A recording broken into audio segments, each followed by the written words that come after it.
फिर एक और फिनोमेनन है जिसको रेस्पिरेटरी डिस्ट्रेस सिंड्रोम कहते हैं। अब अमूमन नॉर्मली बच्चे तकरीबन 9 महीने से कुछ ज़्यादा दिन की एज में पैदा होते हैं, लेकिन बाज़ दफ़ा क्या होता है कि प्री मेच्योर बच्चे पैदा हो जाते हैं, यानी अपने वो 9 महीने की डेवलपमेंट कंप्लीट करने से पहले पहले बच्चे की पैदाइश हो जाती है। मिसाल के तौर पे 7 माह या इससे कम एज में अगर बच्चा पैदा हो जाए, डेवलपमेंट अभी उसकी मुकम्मल ना हुई हो, इसको हम कहते हैं जेस्टेशन, हमल को कहते हैं जेस्टेशन, यानी कि वो 7 माह या उससे कम अपनी माँ की पेट में रहा है और उसको बाहर आना पड़ा है। तो ऐसी सूरत में क्या होता है कि आपकी बॉडी पहले से तैयार नहीं है बाहर की एनवायरनमेंट के लिए। अभी बॉडी समझ रही है कि मैंने 2 महीने 3 महीने बाद बाहर आना है, तो अभी वो किस काम के लिए एडजस्टेड है, वो अपनी माँ से ऑक्सीजन एब्जॉर्ब करने के लिए एडजस्टेड है। उसके फेफड़े अभी तैयार नहीं हुए सांस लेने के लिए। तो फेफड़े तैयार होने से क्या मुराद है कि जब बच्चे की पैदाइश होने वाली होती है तो उस टाइम उसके फेफड़ों में सरफेक्टेंट बनाया जाता है। सरफेक्टेंट क्या होता है? सरफेक्टेंट ऐसे केमिकल्स को कहते हैं जो वाटर की सरफेस टेंशन को तोड़ते हैं। सरफेस टेंशन क्या होती है?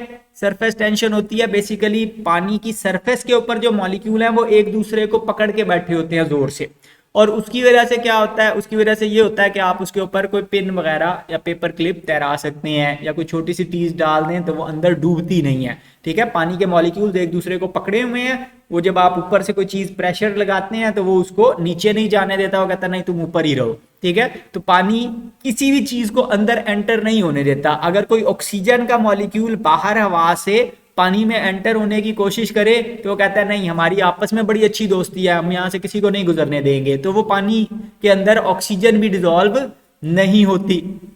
अब हम क्या करते हैं, हम उसके अंदर कोई ऐसी चीज डाल देते हैं जिससे उसकी सरफेस टेंशन कम हो जाए। मिसाल के तौर पे बर्तन धोते हुए पानी की सरफेस टेंशन कम करने के लिए आप डिटर्जेंट इस्तेमाल करते हैं, जो सोप वगैरह साबुन इस्तेमाल करते हैं, वो साबुन क्या करते हैं, वो उसकी सरफेस टेंशन को तोड़ देते हैं, लिहाजा मैल कुचैल आसानी के साथ पानी के अंदर डिजॉल्व हो जाता है। तो इसी तरह अगर इस पानी के अंदर ये जो ग्लास आपको दिखाया हुआ है जिसके ऊपर क्लिप तैर रहा है, इसके अंदर मैं चंद कतरे सोप के डाल दूं या शैम्पू के डाल दूं तो ये फौरन डूब जाएगी। ठीक है, जैसे ही वो सरफेस टेंशन मतलब वो पानी के कतरों, पानी के मॉलिक्यूल्स के दरमियान में साबुन आ जाएगा, उनकी आपस की दोस्ती टूट जाएगी, उनमें निफाक आ जाएगा और वो इस वजन को नहीं उठा सकेंगे, ये नीचे गिर जाएगा। और यही काम होता है जब ऑक्सीजन एब्जॉर्ब करनी हो कि अगर सरफेक्टेंट बीच में मौजूद है तो ज्यादा ऑक्सीजन पानी के अंदर डिसॉल्व हो सकती है। तो इस वक्त हमारे फेफड़ों के अंदर एक लिपोप्रोटीन मॉलिक्यूल मौजूद है जो सरफेक्टेंट के तौर पे काम करता है। वो क्या करता है कि वो पानी की सरफेस टेंशन को तोड़ता है। फेफड़ों के अंदर वाली तरफ एल्वियोलाई के अंदर पानी की लेयर है, हमने बात की थी कि हर सेल के इर्द गिर्द पानी की लेयर होगी जिसने ऑक्सीजन का ट्रांसपोर्ट का काम करना है। तो लिपोप्रोटीन मॉलिक्यूल सरफेस टेंशन को तोड़ता है ताकि ऑक्सीजन आसानी से पानी के अंदर जाए और पानी से फिर फेफड़े के सेल में जा सके। तो ये लिपोप्रोटीन का मॉलिक्यूल अभी प्रोड्यूस नहीं होना शुरू हुआ जो 6 माह या 7 माह का बच्चा है। तो ये एल्वियोलाई को नॉर्मली कवर रखता है और उससे सरफेस टेंशन को तोड़ता है जिससे ऑक्सीजन डिसॉल्व हो सके। तो इन बच्चों में ये नहीं बन सकता, इसलिए फिर ये बच्चे हवा में सांस लेने के लिए अभी तैयार नहीं होते। नतीजा ये निकलता है कि इनको सांस लेने में मुश्किल होती है और लंग्स कोलैप्स कर सकते हैं, उनमें पानी भर सकता है, उनकी डेथ हो सकती है। तो ऐसे बच्चों को अमूमन फिर आपने देखा होगा कि वो शीशे के इंक्यूबेटर के अंदर रखा हुआ होता है और उनको सांस की नाली लगाई हुई होती है जिससे एक्स्ट्रा ऑक्सीजन उनके जिस्म में भेज रहे होते हैं ताकि वो कुछ अरसा वो एक्स्ट्रा ऑक्सीजन ब्लड के अंदर जबरदस्ती, जब ऑक्सीजन की कंसंट्रेशन ज्यादा कर देंगे तो फिर तो कुछ ना कुछ जबरदस्ती वहां पे घुस जाएगी और वो ब्लड को सप्लाई मिलती रहेगी। फिर जब बच्चे की वो डेंजरस एज गुजर जाती है वो अपना सरफेक्टेंट खुद बनाना शुरू कर देता है, फिर आप उसको वेंटिलेटर से उतार सकते हैं, वो नॉर्मल जिंदगी गुजार लेता है। एक कंडीशन इंपॉर्टेंट शॉर्ट क्वेश्चन है ये, एक रेस्पिरेटरी डिस्ट्रेस सिंड्रोम वाला सवाल और एक ये डाइविंग रिफ्लेक्स वाला सवाल, ये इंपॉर्टेंट है, बार बार पेपर में आ जाते हैं। तो एक्वाटिक मैमल्स, इनको हम कहते हैं सिटेशियंस। अब मैमल्स हैं जिन्होंने जो खुश्की के ऊपर रहते थे, हवा में सांस लेने के लिए बने हुए हैं, लेकिन फिर उन्होंने शिकारियों से बचने के लिए या शिकार खुराक हासिल करने के लिए पानी में जाने की आदत डाल ली और अब वो बिल्कुल ही पानी में रहने के लिए बन गए हैं, अब पानी से बाहर ही नहीं आ सकते। कौन है? वेल्स हैं और डॉल्फिन्स हैं। अब वेल्स और डॉल्फिन्स मैमल्स हैं, उनके पास गलफड़े नहीं है, फेफड़े हैं, उन्होंने हवा में सांस लेनी होती है। नतीजा क्या है? नतीजा ये है कि उनको वक्तन फवक्तन ऊपर आना पड़ता है सांस लेने के लिए। यहाँ पे आप देखें, अब उसने क्या किया है, उसने अपने नथने भी उठा के इधर ले गया, ठीक है, यानी कि सर की बैक पे नथने हैं, तो वो ताकि वो जब ऊपर से थोड़ा सा पानी से सर बाहर निकालता है तो वहां से फिर वो फौरन सांस लेता है, और उस दौरान में वो थोड़ा बहुत पानी का फुवारा जो फेफड़ों के अंदर हवा वो पानी चला गया था वो भी बाहर निकल आता है। तो ये एक्वाटिक मैमल्स हैं, इनको सिटेशियंस हम कहते हैं, सिटेशिया ऑर्डर है जिसे ये बिलोंग करते हैं।